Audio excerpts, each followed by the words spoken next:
नमस्कार, ये आकाशवाणी शिमला है। अब आप प्रभा शर्मा से कोविड-19 पर विशेष समाचार सुनिए। केंद्रीय वित्त मंत्री निर्मला सीतारामन द्वारा कल संसद में पेश केंद्रीय बजट 2021-22 में देश के स्वास्थ्य क्षेत्र में कोविड-19 वैश्विक महामारी का गहरा प्रभाव साफ तौर पर दिखाई दिया। कोविड-19 के खिलाफ देश की लड़ाई और केंद्र सरकार द्वारा समय पर उचित कदम उठाने के नारे के साथ अपना बजट भाषण शुरू करते हुए वित्त मंत्री ने जोर देकर कहा कि आत्मनिर्भर भारत के 6 प्रमुख स्तंभों में स्वास्थ्य और देखभाल प्रमुख स्तंभ हैं। अन्य क्षेत्रों के साथ स्वस्थ भारत राष्ट्र प्रथम के संकल्प को और मजबूत करेगा। कोविड महामारी के दौरान स्वास्थ्य और देखभाल का क्षेत्र केंद्र सरकार की विशेष प्राथमिकता में रहा है। केंद्रीय बजट में कोविड-19 वैक्सीन का विकास एक महत्वपूर्ण उपलब्धि है। वित्त वर्ष 2021-22 के बजट पूर्वानुमान में कोविड-19 वैक्सीन के लिए 35,000 करोड़ रुपए का प्रस्ताव है। प्रधानमंत्री नरेंद्र मोदी ने कहा है कि लोकसभा में पेश वित्त वर्ष 2021-22 का बजट असाधारण परिस्थितियों के बीच पेश किया गया बजट है। उन्होंने कहा कि इसमें यथार्थ का एहसास भी और विकास का विश्वास भी है। प्रधानमंत्री ने कहा कि कोरोना महामारी ने दुनिया में पूरी मानव जाति को हिलाकर रख दिया है। इन परिस्थितियों के बीच ये बजट भारत के आत्मविश्वास को उजागर करने वाला है। प्रधानमंत्री ने कहा कि बजट में आत्मनिर्भरता का विजन भी है और हर नागरिक, हर वर्ग का समावेश भी है।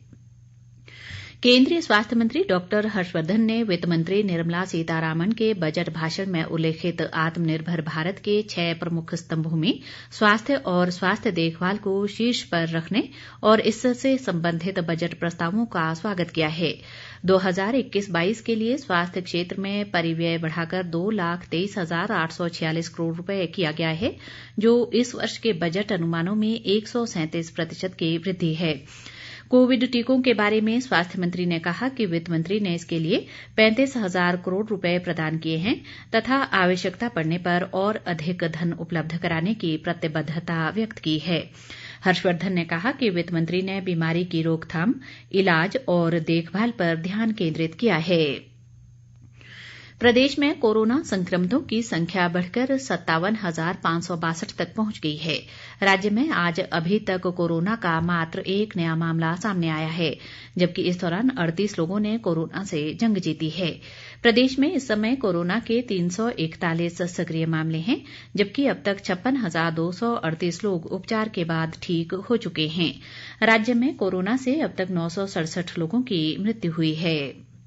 देश में कोविड से स्वस्थ होने की दर 97.05% हो गई है। पिछले 24 घंटों के दौरान 13,423 लोग स्वस्थ हुए। इसी दौरान 8,655 नए कोविड मरीजों की पुष्टि हुई। इसके साथ ही इस महामारी से संक्रमित लोगों की कुल संख्या 1,66,245 हो गई है। स्वास्थ्य मंत्रालय ने बताया है कि अब तक 1,04,48,406 लोग संक्रमण से ठीक हो चुके हैं। पिछले 24 घंटों के दौरान 94 मरीजों की इस संक्रमण से मृत्यु होने के साथ ही मरने वालों की संख्या 1,54,486 हो गई है।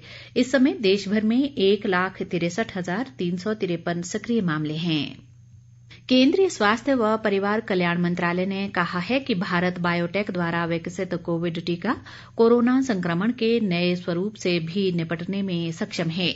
स्वास्थ्य व परिवार कल्याण राज्य मंत्री अश्वनी कुमार चौबे ने आज राज्यसभा को बताया कि केंद्रीय औषधि मानक नियंत्रण संगठन ने सीरम इंस्टीट्यूट ऑफ इंडिया और भारत बायोटेक इंटरनेशनल को आपातकालीन स्थितियों में उपयोग के लिए देश में कोविड टीकों के उत्पादन की अनुमति दी है। उन्होंने सदन को ये जानकारी भी दी कि कोविड टीके की 1,65,00,000 खुराक खरीदी गई हैं, जिनमें से 1,10 lakh serum institute of India से और 55 लाख भारत बायोटेक से खरीदी गई हैं। उन्होंने बताया कि इन टीकों की खरीद पर 3 अरब 50 करोड़ रुपए खर्च किए गए। अश्वनी कुमार चौबे ने ये भी बताया कि कोविड टीकों के सामान्य दुष्प्रभावों में सिरदर्द, ठंड लगना, थकान, बुखार, चक्कर आना और सूजन शामिल हैं। इसी के साथ ये समाचार बुलेटिन समाप्त हुआ। नमस्कार।